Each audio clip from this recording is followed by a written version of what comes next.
पहली बात तो ये समझ लो, विश्व में कोई ऐसा पैदा नहीं हुआ जो हमारा अहित कर दे। हमारा कर्म ही हमको अहित कराता है।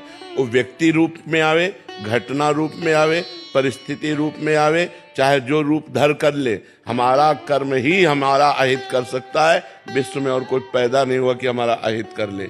हमारा कर्म ही किसी व्यक्ति के रूप में आएगा, हमसे छल करेगा, हमसे कपट करेगा, हमसे लड़ाई करेगा, हमारे साथ मारपीट करेगा, विपत्ति पैदा करेगा, वो हमारा कर्म ही होगा। नहीं तो कोऊ न काहू के सुख दुख कर दाता, निज कृत कर्म भोग सुन भ्राता। अब आगे की बात कहिए। महाराज जी, जीवन मरण यश अपयश हानि लाभ सब विधि हाथ, हमें क्या करना चाहिए महाराज जी? भजन करके जीवन मरण के चक्र को रोक देना चाहिए, विधि के विधान को पलट देना चाहिए। हम मनुष्य हैं, हम भगवान को अधीन कर सकते हैं, तो विधि का विधान क्या चीज होता है? हमारे किए हुए कर्मों का फल ही विधि का विधान होता है। हम उन सबको पलट देंगे भजन बल से, तपस्या बल से, अच्छे आचरण से, भगवान का नाम जप करते हुए। मनुष्य जन्म कोई सूकर कुकर का जन्म है क्या कि जो विधान हम वही केवल भोगते रहें? भजन के बल से हम अपने मृत्यु को रोक सकते हैं, भजन के बल से हम अमर हो सकते हैं, भजन के बल से हम जो चाहे बन सकते हैं।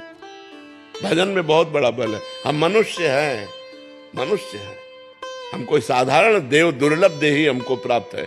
बड़े भाग मानुष तन पावा, सुर दुर्लभ सद ग्रंथन गावा, दुर्लभो मानुषो देहो, शास्त्र कह रहा है हमें दुर्लभ देह प्राप्त हुई। हम जो चाहे वो कर सकते हैं, परिणाम में हमारे हाथ नहीं है।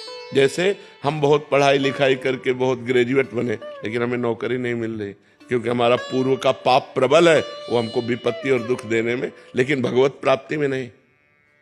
अगर हम भजन करते हैं, तपस्या करते हैं, तो अपने भाग्य को बदल देते हैं, भाग्य के चक्र को बदल देते हैं। इसीलिए तो भगवान ने कृपा करके मनुष्य शरीर दिया है। हम जो चाहे कर सकते हैं, जो चाहे कर सकते हैं। इस समय हम नरक जा सकते हैं, हम वैकुंठ जा सकते हैं, हम गोलोक जा सकते हैं, साकेत जा सकते हैं, कैलाश जा सकते हैं, जो चाहे कर सकते हैं।